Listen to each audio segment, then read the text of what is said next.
Hello guys and welcome back to my channel.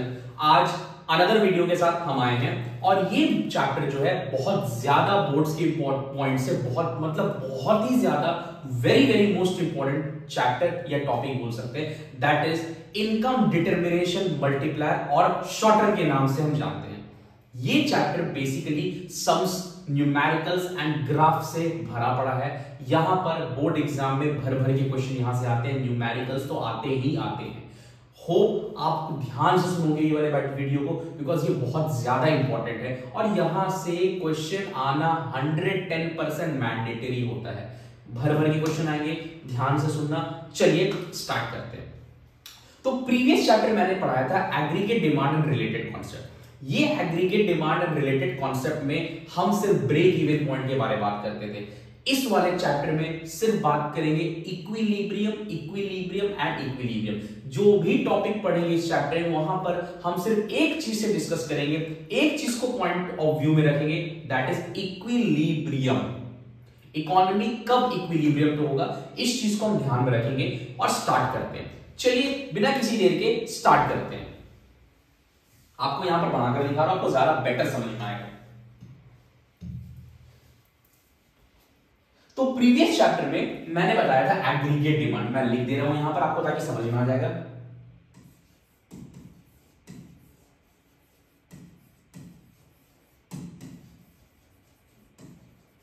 Aggregate demand and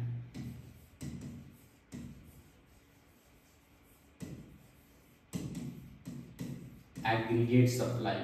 इस वाले chapter में हम देखते थे ब्रेक इवन पॉइंट के बारे में बात करते थे। इसके बारे में break even point.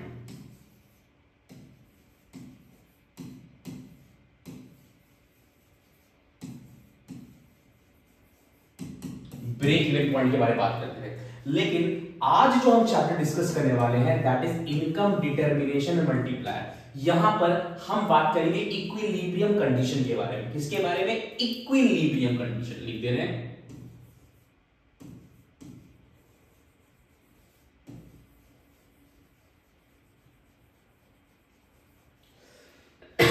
Income determination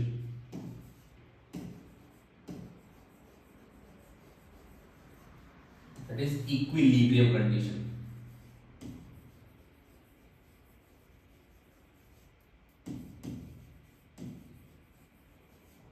equilibrium condition के बारे में बात करेंगे। ये चैप्टर हमने पढ़ लिया था। आज जो हम चैप्टर पढ़ने वाले हैं that is income determination and multiplier. चलिए स्टार्ट करते हैं। तो ये जो इनकम डिटर्मिनेशन एंड मल्टीप्लायर है, इसको लाने वाले प्रोफेसर कीन्स थे, जिसको केनेशियन थ्योरी भी बोलते हैं। ध्यान देना, केनेशियन थ्योरी लिख दे रहा हूं मैं।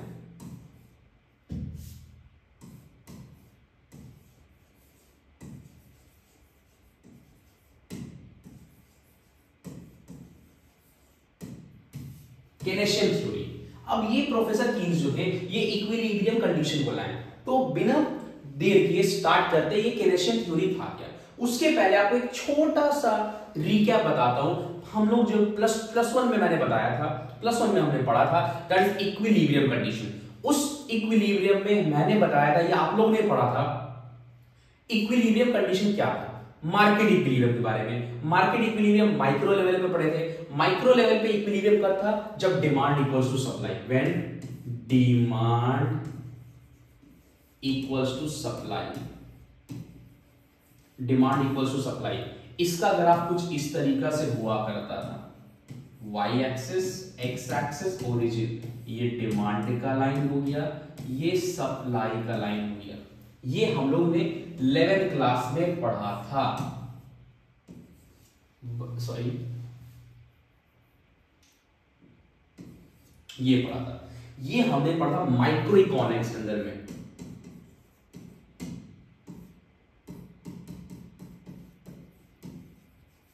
माइक्रो इकोनॉमिक्स में पढ़ा। अब जो हम पढ़ने वाले हैं वो है मैक्रो लेवल पे। अब ये मैक्रो लेवल पे सर क्या होगा, प्लीज थोड़ा बताइए सर, मैक्रो लेवल पे है क्या? तो चलिए बताते हैं। मैक्रो लेवल पे रहेगा aggregate demand and equal to aggregate supply, because micro level पे इक्विलिब्रियम कंडीशन कब आ रहा था, when demand equal to supply. Macro level पे कब आएगा, व्हेन, बिकॉज मैंने बता चुका था माइक्रो लेवल पे जब डिमांड करते हैं that is said to be demand, micro level पे सप्लाई करते हैं that is said to be supply. तो जब मैक्रो लेवल पर डिमांड होता है उसको बोलते हैं aggregate demand, that is AD. Macro level पे जब सप्लाई करते हैं that is said to be aggregate supply, that is aggregate supply.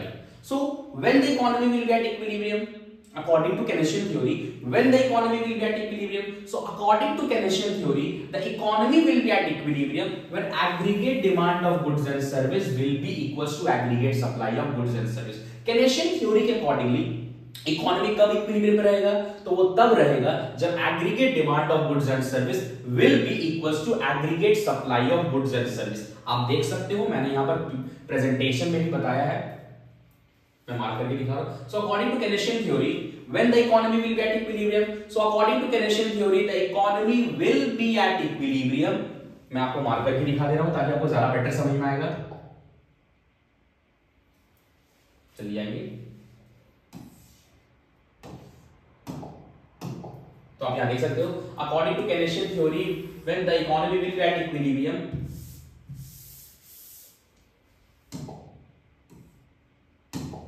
तो according to Keynesian theory the economy will be at equilibrium when aggregate demand of goods and service will be equal to aggregate supply of goods and service। जब aggregate demand of goods and service equal होगा aggregate supply of goods and service के comparison में, that is said to be equilibrium condition। तो ये जो equilibrium condition था again यहां पर दो तरीका से आया था जो अब मैं आपको बताने जा रहा हूं। ये दो तरीका से था, इसको मिटा दे रहा हूं, आपको समझ में आ जाए, मैं यहां मेंशन कर दे रहा हूं। तो यहां पर क्या था, इक्विलिब्रियम कंडीशन लिख दे रहा हूं मैं,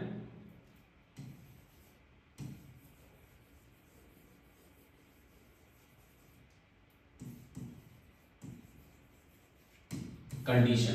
ये इक्विलिब्रियम कंडीशन का दो अप्रोच था, टू अप्रोचेस, दो अप्रोच था, that is aggregate demand equals to aggregate supply approach, और एक है सेविंग इन्वेस्टमेंट अप्रोच। ये दो अप्रोच से हम इक्विलिब्रियम कंडीशन निकाल सकते हैं। मैं फिर से बता रहा हूं, इक्विलिब्रियम कंडीशन को फाइंड आउट करने का दो अप्रोच होता है, that is aggregate demand equal to aggregate supply, जिसको एडीएएस अप्रोच बोलते हैं, और एक आता है S equals to I approach, that is saving investment approach. Equilibrium को फाइंड आउट करने का दो अप्रोच होता है, that is AD equals to AS approach, and दूसरा होता है सेविंग इन्वेस्टमेंट अप्रोच। ये तो हो गया सर, अब आगे भी बताइए सर। बिल्कुल बनाऊंगा। तो ये जो इक्विलिब्रियम कंडीशन है मैं आपको ढंग से बता रहा हूं, आपको बहुत अच्छे समझ में आएगा। ये जो इक्विलिब्रियम कंडीशन को बताया जाता है that is AD equals to AS approach. तो यहां पर एक्चुअल में क्या है कि AD equals to AS approach.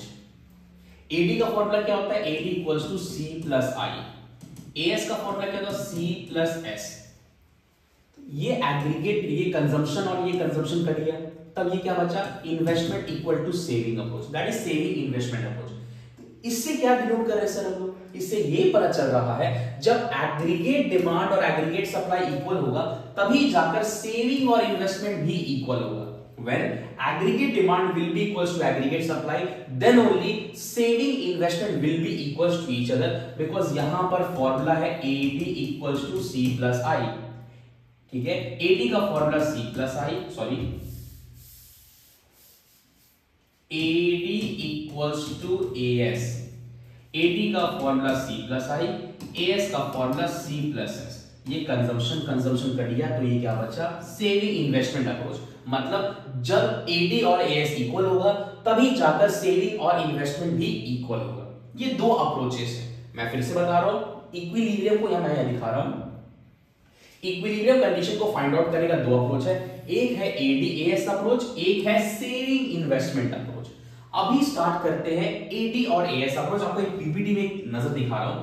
According to Keynesian theory, when the economy will be at equilibrium, so according to Keynesian theory, the economy will be at equilibrium when aggregate demand of goods and service will be equals to aggregate supply of goods and service। आप देख रहे होंगे यहां पर भी मैंने mention किया है दो approaches are available, AD equals to AS approach and saving investment approach. चलिए स्टार्ट करते हैं। नेक्स्ट पे जाते हैं। ये बताने के बाद कुछ assumptions हैं। ये चैप्टर, हर चैप्टर का एक assumptions होता है जिस पर वो बेस्ड होता है। तो ये चैप्टर किस चीज पर बेस्ड है, आइए डिस्कस करते हैं। सबसे पहला, it is based on to sectors of economy. It is based on to sectors of economy because aggregate demand में ही मैंने बता चुका था कि हम लोग सिर्फ दो सेक्टर्स ऑफ इकोनॉमी के बारे में पढ़ेंगे, that is house hold and firm. मतलब यहां पर ना तो कोई गवर्नमेंट सेक्टर आएगा ना तो कोई फॉरेन सेक्टर आएगा। Similarly short term is also similarly income determination and multiplier is also based on two sector, that is household and firm. There is no involvement of government or foreign sector. दूसरा बोला गया है it is assumed that the investment is autonomous. ये मान लिया गया है, मैं मार्क करके दिखा रहा हूं आपको, ये पहला मैंने बताया। दूसरा, it is assumed that the investment expenditure is autonomous which is not depend upon the level of income. ये इनकम पर डिपेंड नहीं होता है। तीसरा, it is based on short run. हम प्लस टू में जो भी पढ़ेंगे वो शॉर्ट रन में पढ़ेंगे ना कि लॉन्ग रन में। And the last most important thing is the price must be constant. Price जो है ये हमारा कांस्टेंट रहेगा, ये बहुत इंपॉर्टेंट है, ध्यान देंगे। तो इसका फोर अजम्पशन है, that it is mostly based on two sectors of economy, that is household and firm. There is no involvement of government and foreign sector in this. The investment expenditure is said to be autonomous which is not depend upon the level of income. And third point दिया गया है कि it is based on short run. And the most important topic that in this price remains constant. Price क्या होता है? Constant होता है। ये था आपका assumption, बिकॉज ये आपको ध्यान देना जरूरी है। ये पूरा चैप्टर यही चार अजम्पशंस पर बेस्ड होता है। इसमें दो सेक्टर्स ऑफ इकोनॉमी आता है, प्राइस, इसमें दो सेक्टर्स ऑफ इकोनॉमी आता है, इन्वेस्टमेंट कांस्टेंट होता है, शॉर्ट रन पर बेस्ड होता है एंड प्राइस इज कांस्टेंट। चलिए सर, ये भी आपने क्लियर करवा दिया। अब बिना किसी देर के जो मोस्ट इंपॉर्टेंट टॉपिक है वो स्टार्ट करते हैं, that is aggregate demand and aggregate supply approach, जिसको हम ADAS अप्रोच भी बोलते हैं। तो इसको बताने से पहले मैं एक आपको बनाकर सॉल्व करूंगा, बिकॉज मैं बनाने पर बिलीव करता हूं ज्यादा बेटर आपको समझ में आएगा। चलिए स्टार्ट करते हैं।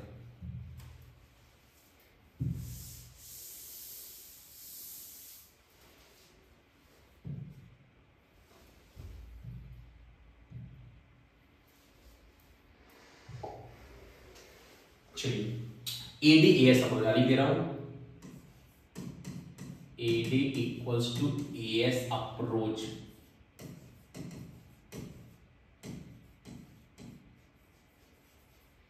AD equals to AS approach। तो यहां पर टोटल 8 कॉलम बनेगा, 8 कॉलम्स। सबसे पहले एम्प्लॉयमेंट का एक कॉलम, इनकम का, कंजम्पशन, बिकॉज ये मैं एक बार बता रहा हूं आपको, यहां पर AD equal to AS बनाना है, दैट इज AD का फॉर्मूला क्या होता है, C+I, AS का फॉर्मूला होता है C+S। ये मैं आपको फॉर्मूला बता दे रहा हूं ताकि आपको रिमाइंड रहे। चलिए स्टार्ट करते हैं। एक कॉलम रहेगा एम्प्लॉयमेंट का, इनकम का, consumption, saving, investment, AD, AS and remarks. ये रहेगा। चलिए स्टार्ट करते हैं। अब मैंने बता चुका था ये इनकम हमेशा 0 से स्टार्ट होता है, 0, 100, 200, 300, 400,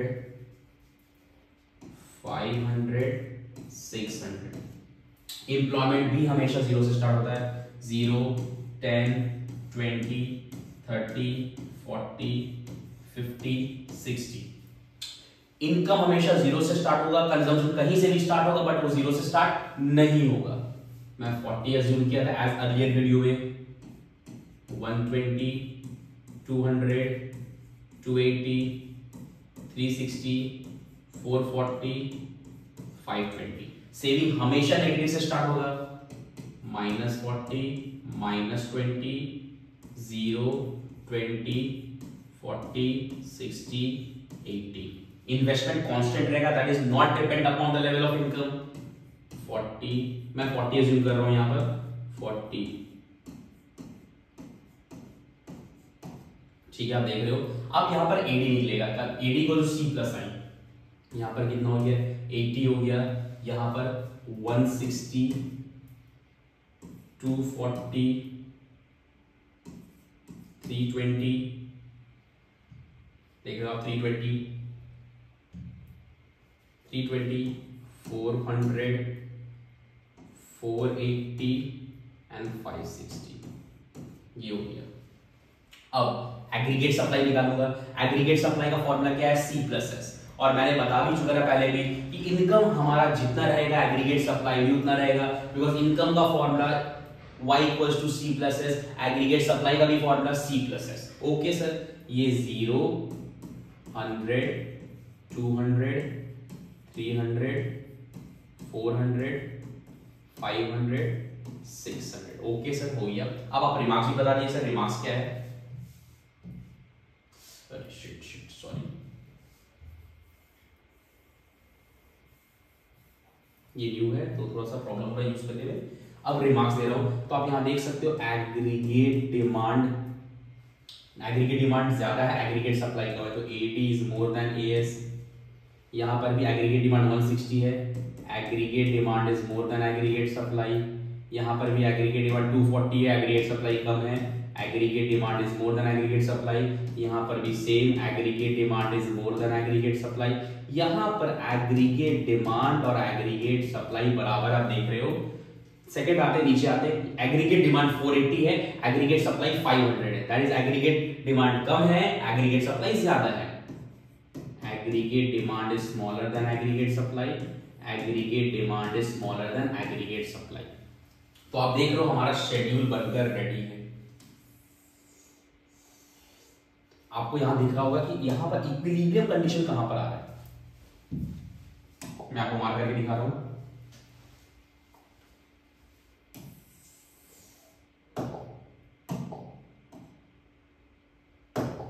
आपको दिख रहा होगा इक्विलिब्रियम कंडीशन कहां पर आ रहा है, इस वाले पे आ रहा है।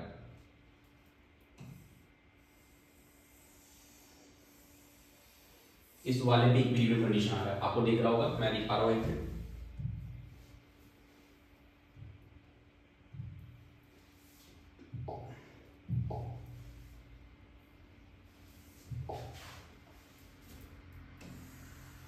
ये पार्ट हमारा इक्विलिब्रियम है जहां पर AD और AS बराबर है। सर शेड्यूल तो आपने बता दिया, ग्राफ भी बताते हैं। चलिए सर स्टार्ट करते हैं।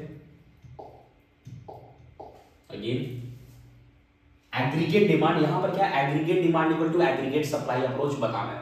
सर शेड्यूल बन गया। अब aggregate demand aggregate supply, y axis, x axis, origin, जिसका ग्राफ बनेगा उसका नेम यहां लिखेंगे, that is aggregate demand.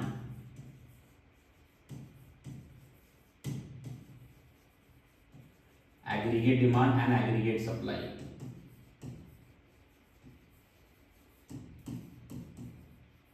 Aggregate supply हो गया। यहां पर लिखेंगे income, output and employment. Income, output and employment. Income, output and employment हो गया। इनकम बनाएंगे, दैट इज एग्रीगेट सप्लाई बोलते हैं उसको, वो हमेशा 45 डिग्री होगा, which is equals to AS, Y और AS। ठीक है, ये हमेशा 45 डिग्री पर होता है। मैंने पहले भी बताया था कि एग्रीगेट डिमांड कुछ इस तरीका से यहां से स्टार्ट होता है, बिकॉज प्रीवियस वीडियो जो नहीं देखे वो आप देख लो जाकर, आपको पता चल जाएगा। ये एग्रीगेट डिमांड यहां से स्टार्ट होता है, जिसको M या कुछ भी पॉइंट दे सकते हैं, T दैट इज। अब ये यहां पर aggregate demand equal to aggregate supply हो रहा है, सॉरी यहां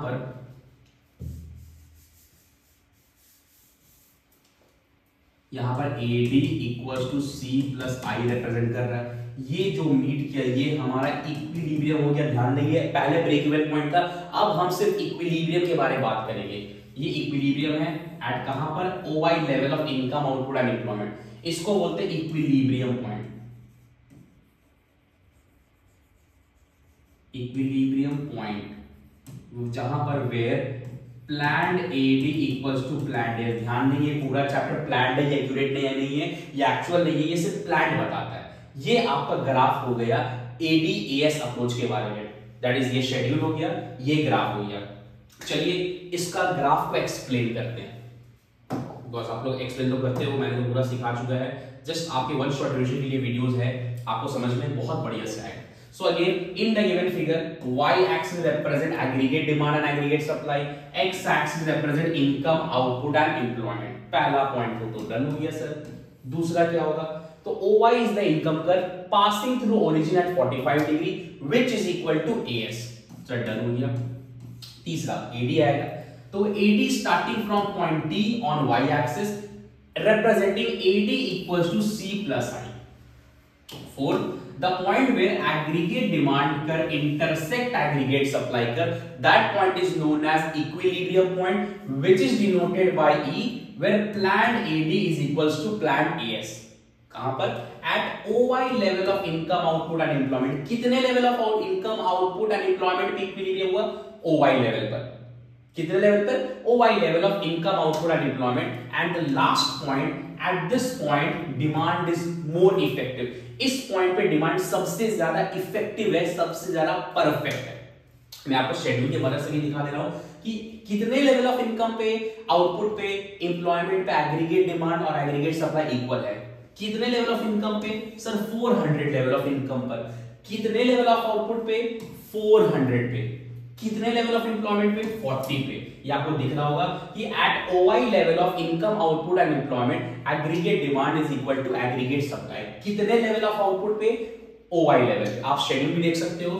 कितने लेवल ऑफ आउटपुट पे? वेयर 400 पे। कितने लेवल ऑफ इनकम पर? 400 पर। कितने लेवल एम्प्लॉयमेंट पर? 40 पे। At this point aggregate demand is equal to aggregate supply. आपको समझ में आ गया होगा। चलिए प्रेजेंटेशन के हेल्प से देखते हैं। सेम आपको दिख रहा होगा यहां पर।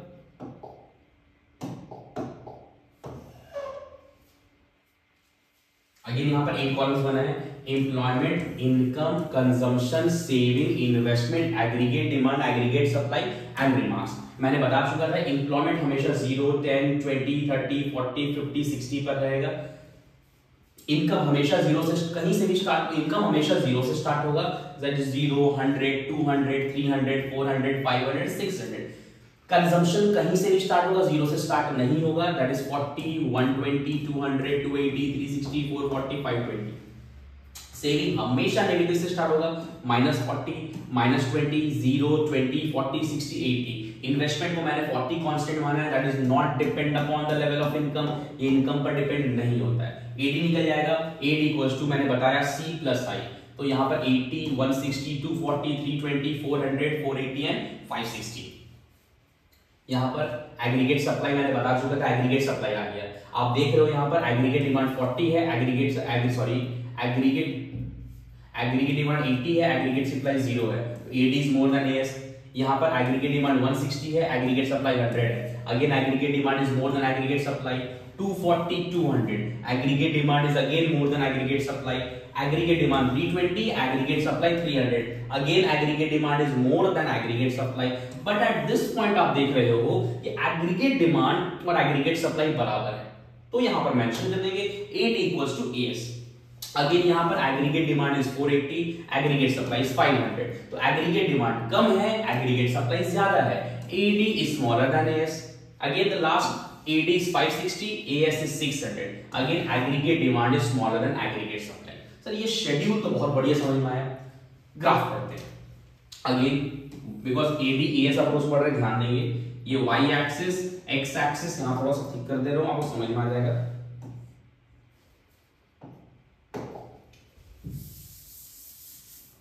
Again Y axis, X axis, origin, Y axis, X axis, origin यहां लिख रहा हूं। Y axis, X axis, origin हो गया।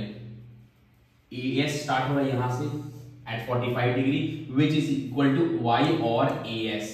इसको Y और AS बोलते हैं। ध्यान देंगे ये हमेशा 45 डिग्री पर होता है। AD अब बनाएंगे। AD starting from point M on Y axis representing AD equals to C plus I। ये क्या रिप्रेजेंट कर रहा? AD equals to C plus I। The point where aggregate demand curve intersect aggregate supply curve, that point is known as equilibrium point, which is denoted by E, where planned AD equals to planned AS। कहां पर? At OY level of income output and employment। कितने level of income output and employment equilibrium है sir? OY level of इस point पर income output and employment, that is at OY level of income output and employment aggregate demand is equal to aggregate supply। And eight this point demand is more effective, demand सबसे ज्यादा powerful है, सबसे ज्यादा effective. ये हो गया आपका schedule and graph. ये बहुत ज्यादा इंपॉर्टेंट क्वेश्चन है जो बोर्ड्स के पॉइंट से पूछा जाता है। That explain AD and AS approach. दो अप्रोचेस होता है, मैंने बताया था, अभी मैंने बताया AD and AS approach, that what is aggregate demand and aggregate supply approach. ये बताने के बाद अगर आपसे क्वेश्चन पूछेगा what is AD and AS approach, please explain, तो आपको शेड्यूल बनाना होगा, ग्राफ बनाना होगा एंड एक्सप्लेन करना होगा। एक बार अगेन हम एक्सप्लेनेशन देख लेते हैं, आपको और बेटर समझ में आएगा। देखिए यहां पर मेंशन है in the given figure y axis represent aggregate demand and aggregate supply.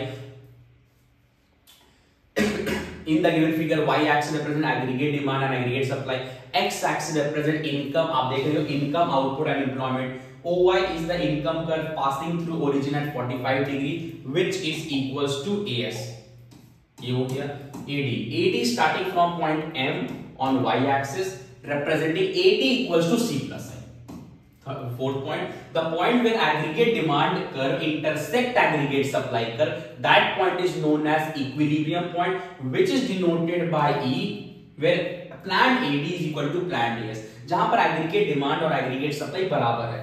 At कहां पर बराबर है sir? At OY level of income, output and employment.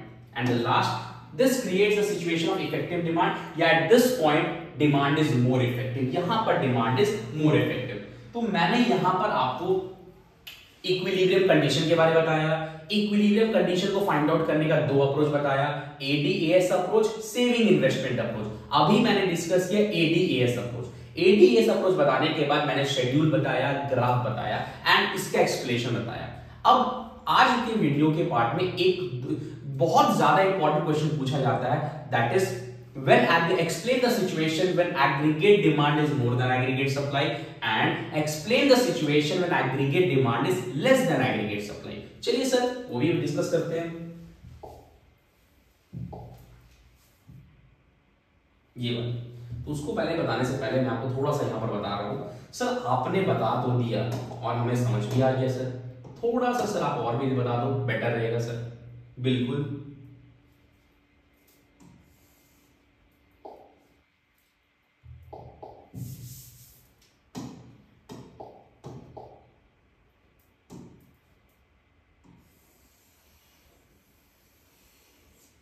आप इस वाले पार्ट में देख रहे हो एग्रीगेट डिमांड ज्यादा है, एग्रीगेट सप्लाई कम है। इस वाले पार्ट में भी आप देख रहे होगे, इस वाले पार्ट में देख रहे हो एग्रीगेट सप्लाई, एग्रीगेट डिमांड कम है, एग्रीगेट सप्लाई ज्यादा है।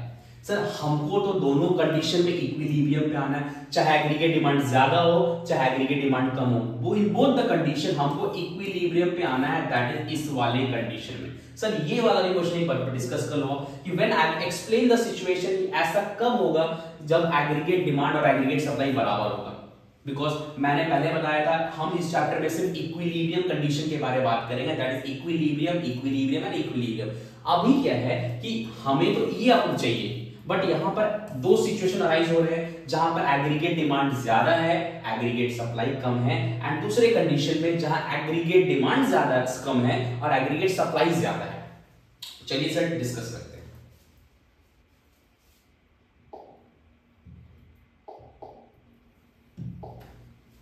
तो व्हेन एग्रीगेट डिमांड यहां आपको दिखा देता हूं, आपको जल्दी बेटर समझ में आएगा। तो एक्सप्लेन द सिचुएशन,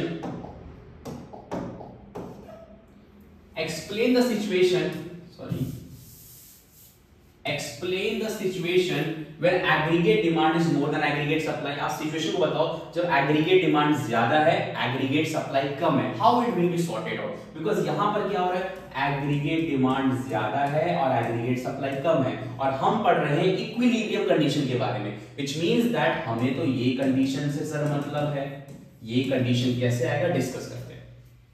और ये चैप्टर पूरा प्लान है, ध्यान देंगे। So when planned AD is more than planned AS, जब aggregate demand is more than aggregate supply, which means that the household and firms are buying more and more goods, household and firm are buying more and more goods than firms are willing to produce. As a result अब demand बहुत ज्यादा हो रहा है, supply कम हो रहा है, तो इन्वेंट्री क्या हो गया, कम हो जाएगा। So when aggregate demand, when planned AD is more than planned AS, which means that the household and firms are buying more and more goods than firms are willing to produce. As a result, the planned inventory will fall from the desired level. जितने level में inventory को होना चाहिए उस level से वो घट जाएगा. The planned inventory will fall from the desired level. So, in order to bring inventory back to the desired level, because inventory तो कम होने लगी है सर, अब इस इन्वेंट्री को अगेन उस डिजायर्ड लेवल तक पहुंचाने के लिए we will increase employment and output till then when planned AD equals to planned AS. इसका मतलब क्या है? तो इसका मतलब ये है कि जब एग्रीगेट डिमांड बढ़ते चले जा रहा है, पूरा कंट्री मिलकर बहुत सारा डिमांड कर दिया as compare to aggregate supply, demand बहुत ज्यादा हो गया। अब जबरदस्ती इसके यहां पर डिमांड कम तो नहीं करा सकते, बिकॉज डिमांड ज्यादा है, डिमांड कम करो इट इज नॉट पॉसिबल। सो हम लोग क्या करेंगे, यहां पर एम्प्लॉयमेंट बढ़ाएंगे, बिकॉज प्रोडक्शन बढ़ाना पड़ेगा, और ये प्रोडक्शन बढ़ाने के लिए एम्प्लॉयमेंट बढ़ाना पड़ेगा। ये तब तक बढ़ाएंगे जब तक aggregate demand and aggregate supply equal ना हो जाए। कब इक्वल होगा सर, आपने बताया था इक्वल कब होगा, when aggregate demand equal to aggregate supply, कहां पर, at OY level of income output and employment. आपने ग्राफ भी बनाकर दिखाया था कि यार ये कहां पर, जैसे रुक जाओ मैं बनाकर दिखाता हूं।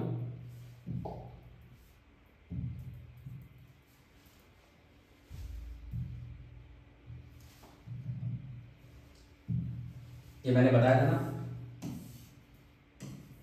Y axis, X axis origin, यहां पर इनकम आउटपुट एंड एम्प्लॉयमेंट रहेगा, यह aggregate demand and aggregate supply रहेगा। ये वाई और एएस होगा, ये एडी होगा, AD equals to C plus I, ये एम हो गया। ये कितने पे इक्विलिब्रियम है, एट ओवाई लेवल पे। सिमिलरली एट दिस पॉइंट यहां लिख दे रहा हूं इक्विलिब्रियम, जहां पर AD equals to AS approach रहेगा। तो कहां पर इक्विलिब्रियम रहेगा, at OY level of income output and employment.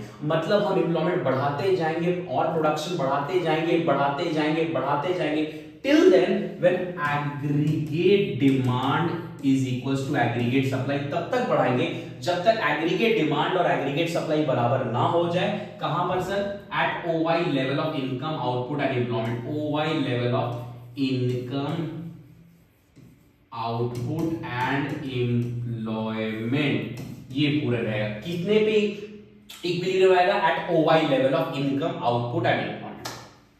तो यही चीज मैंने डिस्कस किया अभी यहां पर कि explain the situation when aggregate demand is more than aggregate supply. जब एग्रीगेट डिमांड ज्यादा है एंड एग्रीगेट सप्लाई कम है। So when aggregate demand is more than aggregate supply, which means that the household and firm are buying more and more goods than firms are willing to produce. As a result, the planned inventory will fall. कहां sir, अपने desired level से घट जाएगा। So in order to bring inventory back to the desired level, वापस उस जगह को पहुंचाने के लिए हम क्या करेंगे, एम्प्लॉयमेंट बढ़ाएंगे, बिकॉज प्रोडक्शन बढ़ाना पड़ेगा एंड प्रोडक्शन तब तक नहीं बढ़ेगा जब तक एम्प्लॉयमेंट नहीं बढ़ेगा। So we will increase employment and output till then when planned AD will be equals to planned AS, तब तक जब तक planned AD is not equal to planned AS। कहां पर sir, at OY level of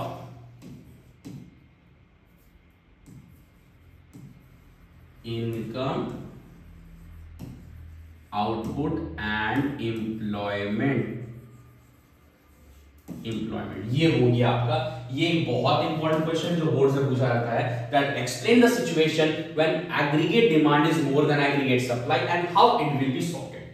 again एक important question है यहां पर second, then explain the situation when aggregate demand is smaller than aggregate supply. मतलब यहां डिमांड कम हो रहा है, सप्लाई ज्यादा हो रहा है। चलिए सर ये भी डिस्कस करते हैं। So when aggregate demand is less than aggregate supply, which means that the household and firm are buying less and less good. जब aggregate demand कम है and aggregate supply ज्यादा है, which means that the household and firm, household और firm जो है are buying less and less good, वो कम खरीद रहे हैं, then firms are willing to produce. जितना firms expect कर रहे हैं उससे कम डिमांड कर रहे हैं। अब जब डिमांड कम हो रहा है तो स्टॉक बढ़ जाएगा। So as a result, the planned inventory will increase. वो अपना डिजायर्ड लेवल से बढ़ जाएगा, जितना एक्चुअल में होना चाहिए उससे बढ़ गया। So the plan inventory will rise from the desired level. So अब इन्वेंट्री बढ़ जा रहा है, दैट इज डिमांड जो है यहां कम हो रहा है, सप्लाई ज्यादा हो रहा है। अब जबरदस्ती किसी का डिमांड तो नहीं बढ़ा सकते ना, डिमांड जबरदस्ती से प्लीज डिमांड कर लो, खरीद लो, कंज्यूम कर लो, that is not possible.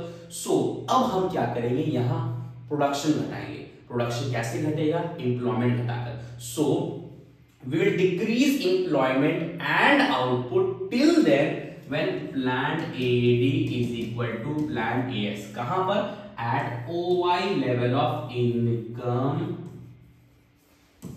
Output and employment, ये बोला गया। एक बार मैं फिर से बोल रहा हूं, explain the situation when planned AD is less than planned AS. So when planned AD is less than planned AS, which means that the household and firms are buying less and less good than firms are willing to produce. जितना वो produce करना चाहते हैं, जितना वो expect कर रहे हैं, उससे कम डिमांड हुआ। As a result, the planned inventory will increase from the desired level. So, in order to clear the inventory back to the desired level, we will decrease employment and output till then when planned AD is equal to planned AS. कहां पर, at OI level of income, output and employment। ये था हमारा video AD/AS approach के बारे में। आप लिख लो, ये बहुत ज्यादा इंपॉर्टेंट क्वेश्चन है जो बोर्ड्स में पूछा जाता है। आज के इस वीडियो में मैंने बताया केनेशियन थ्योरी क्या था, इकोनॉमी इक्विलिब्रियम पर कब आता है, ये चीज मैंने डिस्कस कर लिया। इकोनॉमी इक्विलिब्रियम पर कब आता है ये चीज मैंने बताया। ये बताने के बाद मैंने बताया इक्विलिब्रियम को फाइंड आउट करने का दो अप्रोच होता है, that is AD equals to AS approach and saving investment approach. Next video में मैं बताऊंगा। ये था आज का वीडियो। अच्छा, ये चीज मैं बताने के बाद एक और चीज मैंने बताया था कि AD और AS तब ही बराबर होगा, जब AD और AS जब इक्वल होगा तभी जाकर सेविंग और इन्वेस्टमेंट भी इक्वल होता है। Until and unless AD और AS बराबर नहीं होगा, then saving investment भी बराबर नहीं होगा। ये था हमारा video, that is AD/AS approach के बारे में। नेक्स्ट वीडियो में मैं बताऊंगा सेविंग इन्वेस्टमेंट अप्रोच के बारे में और फिर सम स्टार्ट करेंगे। टिल देन आपको कोई भी डाउट्स हो, नोट्स आर अवेलेबल, आप स्क्रीनशॉट लेकर नोट्स बना सकते हो। मैंने ऐसे भी नोट्स प्रोवाइड कर दिया है। जो भी न्यू स्टूडेंट्स हैं प्लीज जाकर नोट्स बनाएं और अपना प्रिपरेशन करना स्टार्ट करें। Till then, all the very best for your board exam.